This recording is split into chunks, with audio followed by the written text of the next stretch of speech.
ล่าชื่อเสียงยังดังก้องให้สมปองในเด้อปู่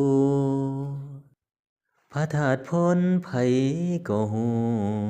บูชาเจ้าพร้อมขมาล่าหนึ่งเดียวในแผ่นลาเสียงคนสา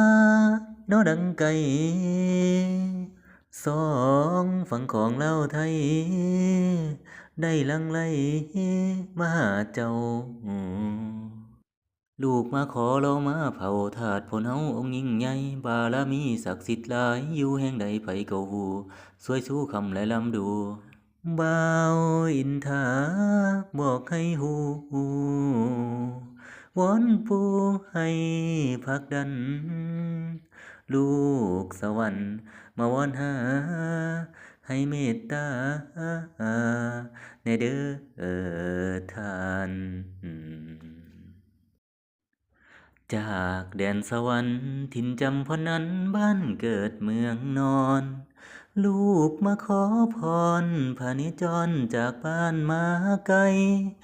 นามลูกว่าอินทาบารมีปู่สวยคุ้มภัย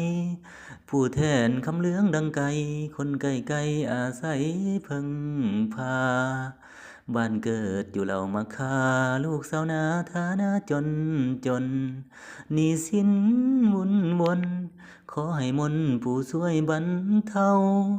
น้องชายก็ติดยาบ่มีไผมาช่วยแบ่งเบา สงสารตายายเฒ่าๆผู้ช่วยบรรเทา ให้ลูกเห็นทาง โอ้ยน้อนางบางเทื่อลาเธอมีน้ำตาปัญหามาใส่มาอาศัยองค์ธาตุพลเจ้า คุณเข้าแต่หลัง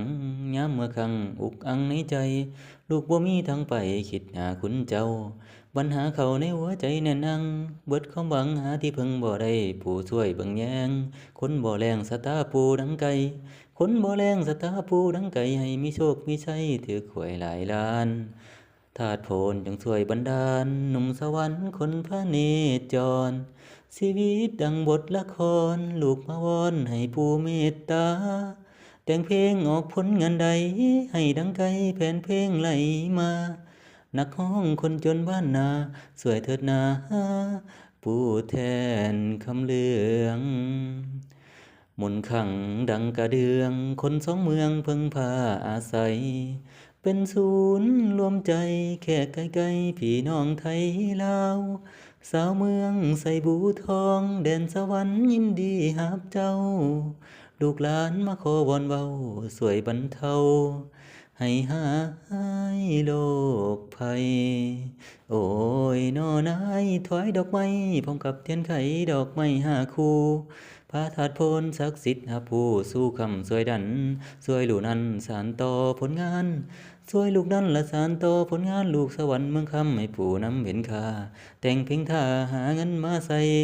แต่งลำท่าและหาเงินมาใส่ขอขอบใจผู้ใหญ่ทุกท่านแผ่นเพลงพร้อมสวยกัน จึงโดนดันมาวอนปูคำเลืองจึงโดนดันมาวอนปูคำเลืองให้เลืองลือดังไก่ลูกอาศัยพระคุณเจ้า ลูกอาศัยพระคุณเจ้า